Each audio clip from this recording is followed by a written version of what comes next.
सुख संपद करुणा निकेतनम व्रतदान तपः क्रिया फलम सहजानंद गुरु भजे सदा।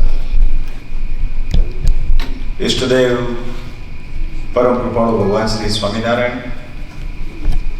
श्री स्वामीनारायण सत्संग मंडल बाल्टीमोर द्वारा आयोजित આજની આ સત્સંગની દિવ્ય સભા અને સભામાં ઉપસ્થિત છેલ્લા ઘણા બધા વર્ષોથી અમેરિકાની ધરતી ઉપર વડતાલ શ્રી લક્ષ્મીનારાયણ દેવ ગાદીનો સત્સંગ જેમણે દ્રઢ કરાયો છે, ખૂબ વિદ્વાન છે અને સંપ્રદાયની જે અસલ રીત છે એ પ્રમાણે અહર્નિશ વિચરણ કરે છે.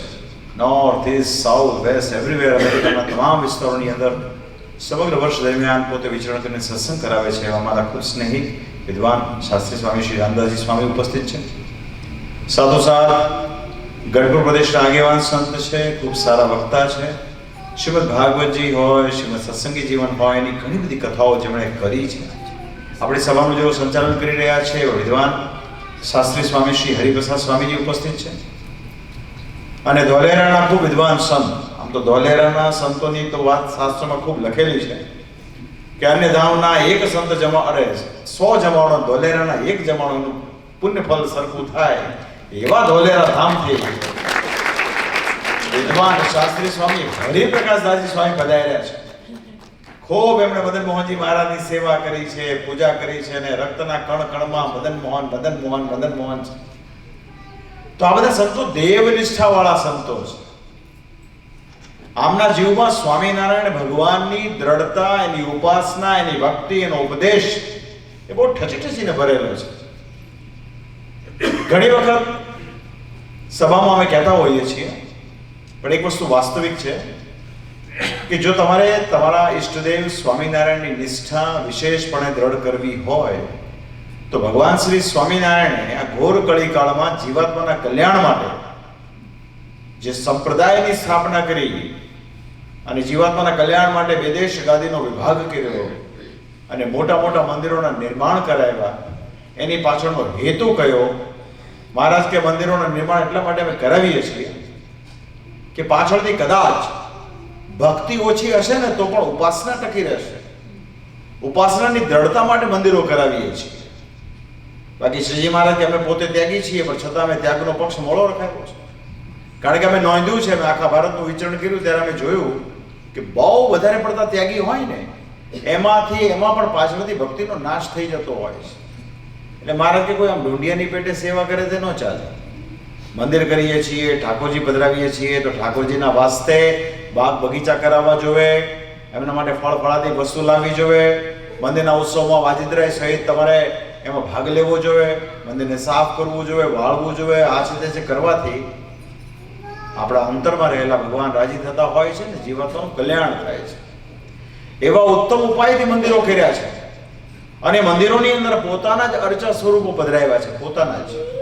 એ પછી શ્રી નરનારાયણ દેવ હોય કે શ્રી લક્ષ્મીનારાયણ દેવ હોય કે શ્રી ગોપીનાથજી મહારાજ હોય કે શ્રી મદન મોહનજી હોય કે શ્રી રાધારમણ દેવ હોય, આ બધા જ સ્વરૂપો પરમેશ્વરના છે. શ્રીજી મહારાજ વારે વારે એવું કહેતા કે કોઈને સ્વામિનારાયણથી નોખા ગણે નહીં અને બધાનું ઐશ્વર્ય એમાં રાખ્યું છે. એવી જે સમજણ, એવો જે વિચાર, તે સમજણ સર્વોપરી છે. પણ જ્યારે આપણે આપણા ઈષ્ટદેવથી નોખા સમજીએ છીએ ત્યારે સમજણની અંદર ભેદ પડતો હોય છે. ત્યારે ધામ અને ધામી, અવતાર અને અવતારી આદિ ભેદો થતા હોય છે.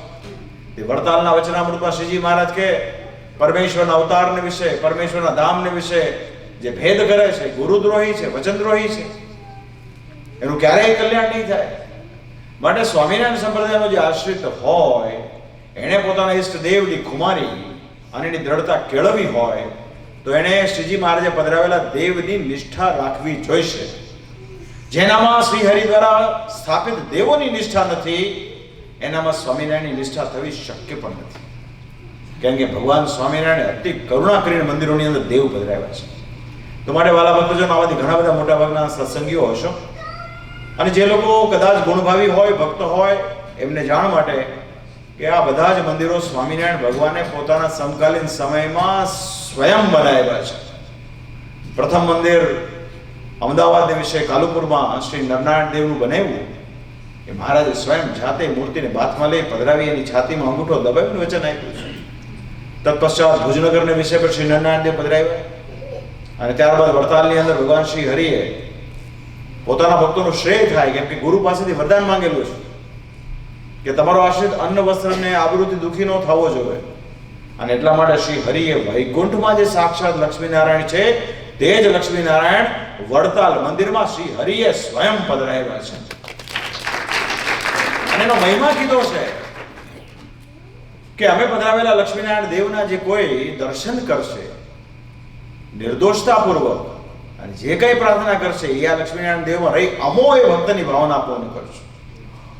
તો એ લક્ષ્મીનારાયણ દેવને પધરાવ્યા, એને 200 વર્ષ પૂરા થયા. ગયા વર્ષે કાર્તિકી સમયમાં એ લક્ષ્મીનારાયણ દેવનો ધામધૂમથી આપણે ઉત્સવ મનાવ્યો, આપ સૌ માણ્યો, જોયો. એનાથી ભક્તોના હૃદયમાં ખૂબ મહિમા વધ્યો છે. ખાસ કરીને મૂળ સંપ્રદાયની વાત થાય છે, કેમ કે સ્વામિનારાયણ સંપ્રદાય તો અત્યારે આખા વિશ્વના ફલક પર ખૂબ વ્યાપી ગયો છે. સૌ પોતાને સ્વામિનારાયણ ગણાવે છે. હવે તો સ્વામિનારાયણ નક્કી કરવાનું કે આમાં અમારો કોણ છે. આમાં છે સૌ પોતાને સુમાર્ગે માનતા હોય છે. સૌને એમ હોય હું જ રાજા છું. શ્રીજી મહારાજ કે કોઈ પોતાના મનમાં પોતાને રાજા સમજે એમ તો કઈ રાજા થવાય નહીં. ખ્યાલ આવ્યો ને? ઘણા વર્ષો સુધી આમ આકર્ષિત થયા હોય કોઈ મેજર જનરલના પાત્રથી, એને પોતે દિવસ રાત મેજર જનરલની યુનિફોર્મ ને વર્દી પહેરીને ફેર્યા કરે, એનાથી કઈ મેજર જનરલ થાય નહીં. મહારાજ કે ભગવાનને ભજી ભજીને ઘણા ભગવાન જેવા થાય. જેવા એટલે એની જેવા થોડા ઘણા થાય, દેખાય, પણ ભગવાન થવા કોઈ સમર્થ નથી. ભાઈ આજકાલ સેલિબ્રિટીઓમાં ઘણી બધી હોય ને સેલિબ્રિટીઓ, કોઈ ક્રિકેટર હોય ને, તો આપણે મોદી સાહેબની વાત કરીએ, ઘણા મોદી સાહેબ જેવા દેખાતા હોય, પછી થોડો ઘણો ફેરફાર કરીને એની જેવા દેખાઈને થોડું ઘણું સન્માન પ્રાપ્ત કરી લે, કે જે કંઈ હોય કરી લે. પણ એટલું યાદ રાખવાનું કે એનાથી નોટબંધી ન થાય. એ તો જે બેઠા છે ને એનાથી થાય. એમ અનંત કોટી બ્રહ્માંડના ધણી પુરુષોત્તમ નારાયણ જેવું બહુ ભજન કરીને અથવા તો બહુ એમાંથી શીખીને અથવા તો સત્સંગના શાસ્ત્રોમાંથી દેખીને અથવા તો પોતાના ચેલા ચપાટાઓ પાસેથી પોતાની જાતના મોટા પ્રગટ બ્રહ્મ બતાવી દો, ફલાણા બતાવી દો, બ્રહ્મનિષ્ઠ બતાવી દો, તે પોતાના મનમાં માનો, બાકી એનાથી કઈ થાય નહીં. આ વાત સમજવા જેવી છે. માટે ભજીને ભગવાનને ભજવાની વાત છે. અને મૂળ સંપ્રદાય એટલે વારે વારે કહીએ છીએ કે સ્વામિનારાયણ ભગવાને પોતાના પરમહંસોની સાથે લાવીને જે માન પાન અપમાન સહન કરીને આ સંપ્રદાય સ્થાપ્યો છે. તો માટે આમાં ભલા થઈ બહુ નિર્દોષતાપૂર્વક ભજન કરવાની જરૂરત છે. તો ગયા વર્ષે લક્ષ્મીનારાયણ દેવનો થયો દ્વિશતાબ્દી ઉત્સવ. આ વર્ષે ભગવાન સ્વામિનારાયણે સર્વ જીવના હિત માટે જે શ્રી શિક્ષાપત્રી લખી છે, વડતાલમાં રહીને લખી છે, તો શ્રી શિક્ષાપત્રીના લેખન કાર્યને પણ 200 વર્ષ આ વિક્રમ સંવત 2082 વસંત પંચમીના રોજ પૂર્ણ થનાર છે. અને એની સાથોસાથ સંપ્રદાયની પરંપરા અક્ષુણ રહે એના માટે આચાર્ય પદનું જે સ્થાપન કર્યું છે એને પણ 200 વર્ષ પૂરા થાય છે કારતક સુધી એકાદશીના રોજ. તો બંને મહોત્સવને એક કરી કાર્તિકી સમયમાં, કેમ કે આપણો કાર્તિકી સમયો છે ભગવાન સ્વામિનારાયણે બાંધેલો સમયો છે.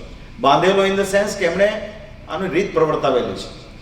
તો કાર્તિકી સમયમાં બંને ઉત્સવને ક્લબ કરીને એક મોટો ઉત્સવ થશે. આચાર્ય પદ સ્થાપન અને શ્રી શિક્ષાપત્રી લેખન આ બંનેને મિક્સ કરીને ઉત્સવ થશે. અને ઉત્સવ પણ ખૂબ મોટો થશે, કેમ કે બંને દેશ ગાદીમાં એકમાત્ર વડતાલ ગાદી છે ને, એ સૌથી મોટી ગાદી છે. અને સ્વામિનારાયણ સંપ્રદાયનું સર્વોચ્ચ તીર્થધામ કોઈ હોય ને માત્ર ને માત્ર વડતાલ ધામ છે. કેમ કે શિક્ષાપત્રી વડતાલમાં લખી, આચાર્ય સ્થાપન વડતાલમાં કર્યું, ગોમતીજી પધરાવી, અને ત્યાર પછી પોતાનું સ્વસ્વરૂપ હરિકૃષ્ણ મહારાજનું વડતાલમાં મહારાજે પધરાવ્યું. આજ્ઞા અને ઉપાસના બંને બાબતોના દર્શન વડતાલમાં થાય. આજ્ઞા શિક્ષાપત્રી, ઉપાસના હરિકૃષ્ણ મહારાજ. આમાં બહુ રોકેટ સાયન્સ છે નહીં. આપણામાં એવી બુદ્ધિ ખરી કે આપણે શિક્ષાપત્રી પર પીએચડી કરી શકીએ કે એમાં કઈ ડાપણ કરી શકીએ?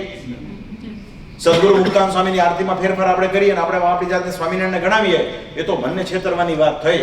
આખા જગતને છેતરી શકો, આત્માને છેતરવું બહુ કઠણ છે. અને છતાં જે આત્માને છેતરી જાય એને તો પછી કોઈ કોણ પહોંચે એને?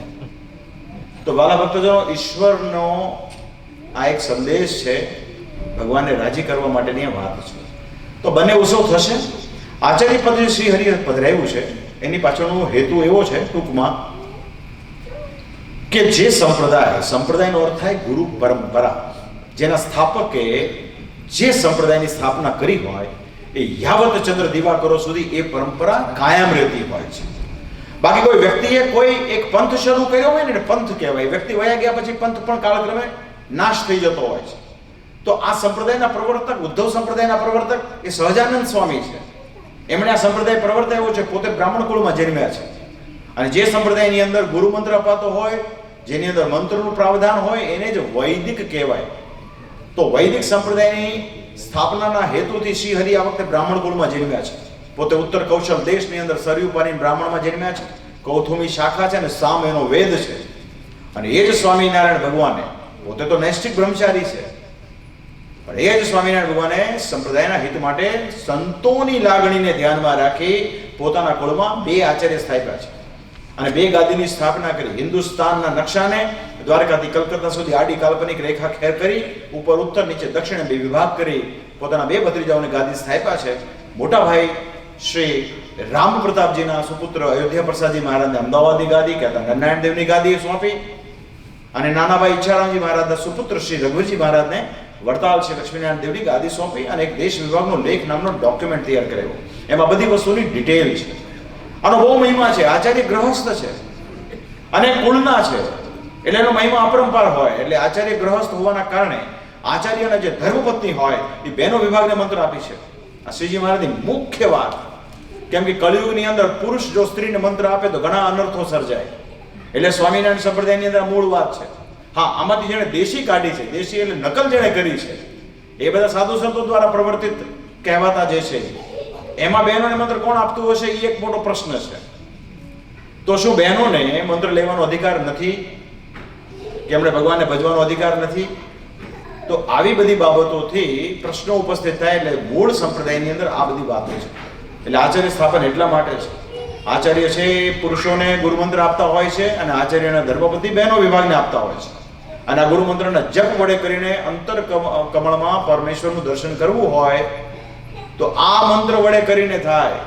સ્વામિનારાયણ મહામંત્ર છે, વાત બરોબર છે, પણ શ્રીમદ સત્સંગી જીવન ગ્રંથ પ્રમાણે તમારે તમારા હૃદય કમળને વિશે પરમેશ્વરનું દર્શન કરવું હોય તો તમારે આ શ્રી કૃષ્ણનો અષ્ટાક્ષર નો મંત્ર જાપ કરવો પડે અને શિક્ષાપત્રી પ્રમાણે ધર્મવંશી આચાર્ય પાસેથી લેવો પડે.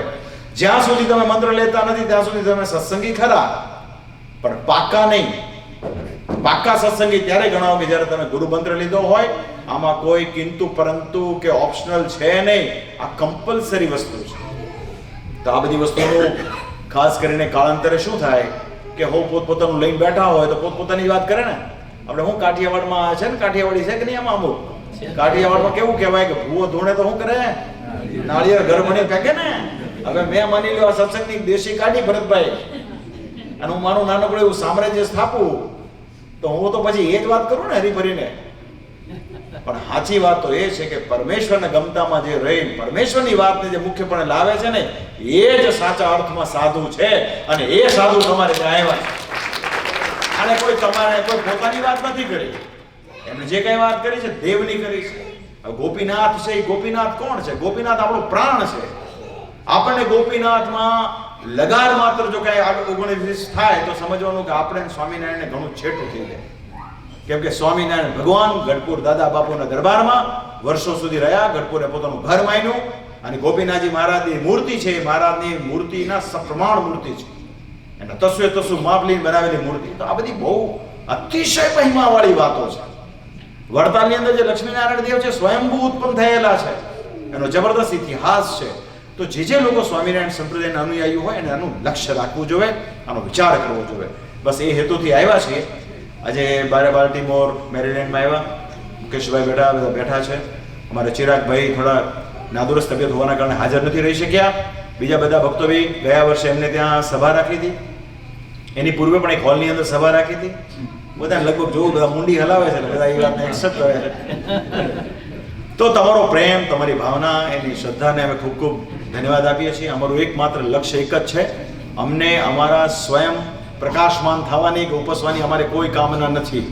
અમારા હૃદયમાં એવો ભાવ કે તમે જો સ્વામિનારાયણ આશ્રિત હો તો સ્વામિનારાયણ ભગવાને જે સત્સંગની રીત પ્રમાણે કહ્યું છે તે પ્રમાણે વર્તો. એના થકી કદાચ થોડુંક ભજન કરશો ને તો પણ યાદ રાખજો કે એ ભજન સીધું પરમેશ્વરની દ્રષ્ટિમાં આવ્યા વગર રહેશે નહીં. બાકી જીવ છે ને બહુ ડાપણીઓ હોય છે. શ્રીજી મહારાજ કે જીવને પોતાના ડાપણનું બહુ માન હોય, અતિશય માન હોય. એ પાછો હારાની ખોટ કાઢે એવો હોય, પરમેશ્વરની ખોટ કાઢે એવો હોય કે આ તમે ઠીક કરતા નથી, અમે સ્વામિનારાયણ તમને માનીએ છીએ, આ ગોપીનાથ હારે અમારે કઈ લેવા દેવા નહીં, અમારે મદન મોહનથી શું લેવા દેવા છે કે અમારે લક્ષ્મીનારાયણ, અમે તો જો ભાઈ અમે તમને માનીએ. આવા જે અખ્તરડાયા હોય છે ને એ શ્રીજી મહારાજના ગમતામાં હોતા નથી. કારણ કે શ્રીજી મહારાજે વચનામૃતમાં કીધું, એ લગભગ મધ્યનું 53મું કેવું વચનામૃત છે, બહુ સ્પષ્ટ વચનામૃત છે. એની અંદર શ્રીજી મહારાજે વાત કરી કે પરમેશ્વરનો ઉપદેશનો, એના ચરિત્રનો અને એના વિચારનો જે ખંડન કરીને પોતાની રીત કહે છે ને, એ અધર્મી છે, એ વિમુખ છે અને મૂર્ખનો રાજા છે. કેમ કે જીવ છે એને ખબર નથી પોતાની કેપેસિટી કેટલી છે. એ જીવ કાળો છે, લાંબો છે, ટૂંકો છે, ધોળો છે, એને એની નથી ખબર. હમણાં એ જીવનો શું થશે એનો એને ખ્યાલ નથી, પણ એ ભગવાનની ખોટ કાઢે છે. ભગવાન એટલે કોણ? તો કે અનંત કોટી બ્રહ્માંડના આધાર. હવે એ બ્રહ્માંડે જીવ અને ઈશ્વરને તો છે ને જેમ હથેળીમાં જળનું ટીપું હોય ને એમ દેખે છે, અને છતાં એ એમાં ડાપણ કરે છે. તો બસ સારો હરિભગત, બુદ્ધિશાળી હરિભગત, પારમાર્થિક હરિભગત, મોક્ષાર્થી હરિભગત એને જ કહેવાય કે જે શ્રી શિક્ષાપત્રી પ્રમાણે પોતાનું જીવન જીવવાનો પ્રયાસ કરે. અને એમ કરતા થકા એનામાં કદાચ નાની મોટી કઈ ભૂલ થઈ ગઈ હશે ને તો સ્વામિનારાયણ ભગવાન ભક્તવત્સલ છે, માફ કરે એવા છે. તો આ બે વસ્તુ છે આ વર્ષે. તો ખાસ આપ સૌ શિક્ષાપત્રીનું વાંચન કરજો. આજે એકાદશીનો દિવસ છે. આજનું એક વચનામૃત છે ગરડા અંત્યનું પહેલું, એમાં શિક્ષાપત્રીનો શ્રીજી મહારાજે ઉલ્લેખ કર્યો છે. શ્રીજી મહારાજે કીધું કે અમે જે શિક્ષાપત્રી લખી છે એનો તમામ ભક્તોએ નિત્ય પાઠ કરવો, જે પાઠ કરી શકે એવા ન હોય એને શ્રવણ કરવું, અને જેને શ્રવણ કરવાનો પણ યોગ ન થાય એને નિત્ય પ્રત્યેની પૂજા કરવી. આ વાણી રૂપી છે ને અમારું સ્વરૂપ છે. આ આજ્ઞા શ્રીજી મહારાજે આજના જ દિવસે કરેલી છે, 199 વર્ષ પહેલા. વૈશાખ વદી એકાદશીનો દિવસ, આજે એકાદશીનો દિવસ છે. 199 વર્ષ પહેલા શ્રીજી મહારાજ ગરડાના અંત્યના પહેલા વચનામૃતમાં શિક્ષાપત્રી પર મહારાજે ભાર મૂક્યો છે કે શિક્ષાપત્રી વાંચવી, અને બહુ વિસ્તારથી છે, તમે બધા નિરાતે વાંચી લેજો. અને આગલો ભાગ જે છે એ પણ બહુ સમજવા જેવો છે. તો જે પાકો હરિભગત હોય ને એ આ બધી વસ્તુનું લક્ષ્ય રાખે. તો અંતમાં મારી મહારાજને પ્રાર્થના, તમે બધા જેટલા પણ છો અહીંયા, બધાના હૃદયમાં ભગવાનની કૃપાથી ખૂબ સત્સંગ વૃદ્ધિને પામે. અને અમારા રામદાસજી સ્વામી વર્ષ દરમિયાન ઘણી બધી વખત અહીંથી પસાર થતા હોય છે, એમને બોલાવવા, તેડાવવા, નાના મોટા ઉત્સવમાં એમને સહયોગી થવું એવી મારી ભલામણ. તો સ્વામિનારાયણ ભગવાન વડતાલ હરિકૃષ્ણ મહારાજ આપ સર્વનું ખૂબ મંગળ કરે એવી પ્રાર્થના. અસ્તુ. જય સ્વામિનારાયણ.